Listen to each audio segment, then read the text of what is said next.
Selamat datang di program 30 Hari Bahasa Indonesia, di mana selama 30 hari ke depan, sampai dengan H-1 TBK, aku akan mengupload satu video per hari yang membahas soal-soal asli UTBK tahun 2025 untuk subtes PPU dan PBM, dari modul Mangkuk Mie Ayam, atau yang lebih dikenal dengan modul MMA. Tanpa banyak basa-basi, langsung aja kita masuk ke pembahasan soalnya. Di hadapan kalian sudah ada soal asli UTBK tahun 2025 untuk subtes PPU. Langsung aja kita masuk ke soal nomor 17. Rumah mungil tempat ibu pernah tinggal bersama adik perempuannya itu milik negara. Oke. Di sini dia diminta untuk mencari pola kalimatnya, teman-teman.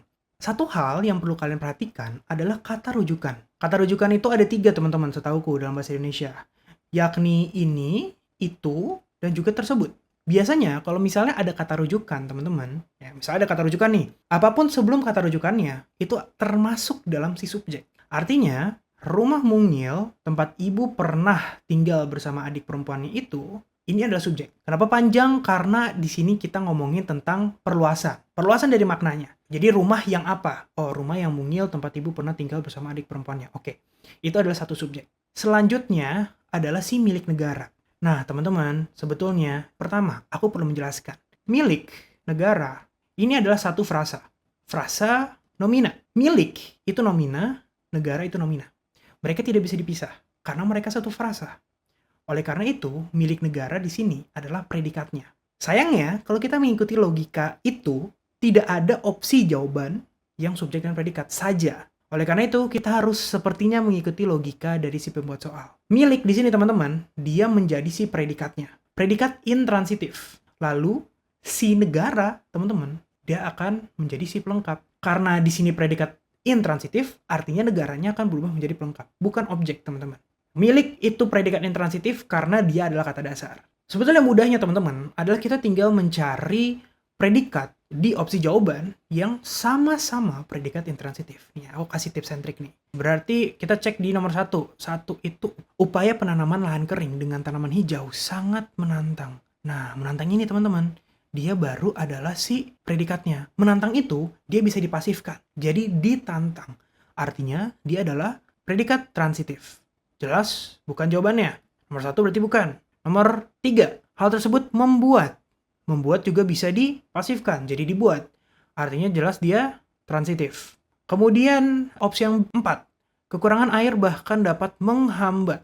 Menghambat itu juga bisa dipasifkan, menjadi dihambat. Artinya dia adalah transitif. Sebetulnya gitu-gitu doang, teman-teman ya, mencari transitif atau intransitif, apakah bisa dipasifkan atau enggak. Gitu. Jadi dia juga bukan jawabannya. Opsi yang 7, masalah lain yang dapat mengganjal upaya penghijauan adalah perubahan iklim. Nah, adalah di sini, teman-teman, adalah predikat. Tapi dia adalah predikat kopula. Nah, kopula ini, teman-teman, dia adalah bagian dari predikat intransitif. Oleh karena itu, bisa jadi nomor 7. Tapi kita cek nomor 8 dulu. Curah hujan yang tidak menentu dan kekeringan yang berkepanjangan menghambat. Lagi-lagi menghambat, teman-teman ya.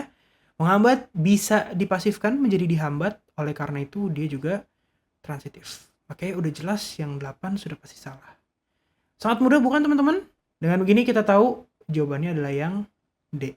Kalimat nomor 7. Kita lanjut ke nomor 18. Tujuan penggunaan kata dapat pada kalimat 4 adalah apa? Oke, di sini dia bilang kekurangan air bahkan dapat menghambat pertumbuhan akar. Masih ingat dengan video sebelumnya, teman-teman, di mana kita ngomongin tentang dapat memengaruhi? Nah, kurang lebih konsepnya sama di sini. Kata dapat itu menunjukkan bahwa adanya peluang atau belum tentu terjadi, teman-teman. Dengan logika tersebut, jelas jawabannya adalah memungkinkan. Artinya belum pasti, mungkin terjadi. Kita lanjut ke soal nomor 19. Pandangan penulis terhadap penanaman lahan kering adalah, oke. Untuk mencari pandangan penulis, teman-teman, kita juga harus mencari kira-kira jenis kata yang digunakan oleh penulis ini tuh cenderung apa sih? Apakah positif atau negatif? Untuk mencari si hubungannya. Oke, kita cek dulu nih. Upaya penanaman lahan kering dengan tanaman hijau sangat menantang. Oke, di sini udah ngomong menantang, negatif ya. Terus ngomongin masalah, oke, kekurangan air, oke, tandus, oke.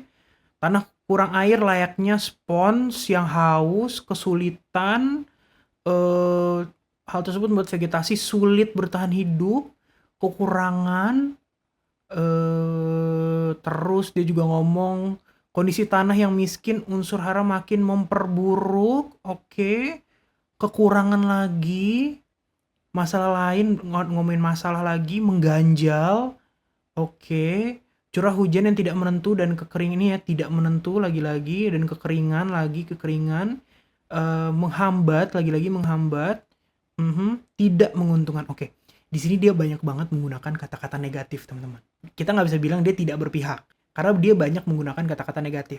Oke, jelas dia tidak berpihak. Sorry, dia tidak berpihak. Artinya dia berpihak. Jelas dia berpihak. Kemudian cenderung apatis atau tidak peduli. Jelas enggak ya. Apatis itu kan dia tidak peduli, teman-teman ya. Dia peduli banget ini malahan. Banyak banget kata-kata yang membuat dia terlihat sangat khawatir dengan kondisinya. Jelas bukan apatis. Pesimis juga dibilang enggak sih, teman-teman. Karena di sini cara dia menyampaikan idenya adalah dengan banyak menguraikan masalah-masalahnya, teman-teman. Jadi kalau pesimis sih enggak. Aku rasa menentang juga enggak, teman-teman. Karena di sini dia tidak ada menentang apapun. Dia hanya menjelaskan si kekurangan-kekurangannya, permasalahan-permasalahannya. Oleh karena itu, jelas jawabannya adalah yang A. Cukup khawatir. Dia khawatir dengan kondisi ini, teman-teman. Makanya banyak banget menggunakan kata-kata negatif. Kita lanjut ke nomor 20. Bagaimana mengatakan gerbong diangkut truk dengan bahasa tersebut? Ini adalah bahasa Panda. Nah, aku punya cara cepat untuk mengerjakan soal bahasa Panda ini, teman-teman ya. Ini spesial dari salah satu muridku namanya Hausen dari Vekals, teman-teman. Aku akan mengajarkan triknya ke kalian. Pertama, Hausen tuh kemarin bilang sama aku, yang perlu kita lakukan sebetulnya hanyalah mencoret yang sama. Misalnya, tabila. Tabila itu ada di kalimat pertama dan ada juga di kalimat ketiga. Kita coret dulu nih. Kedua, ada juga seano. Seano itu ada di kalimat kedua dan ada juga di kalimat ketiga. Kemudian, endosh.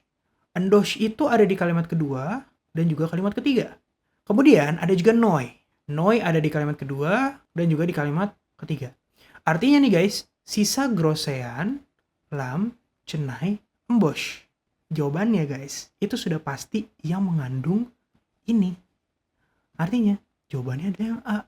Gampang banget bukan? Aku pun juga shock, teman-teman, ketika dikasih tahu cara ini sama Hausen, muridku, teman-teman.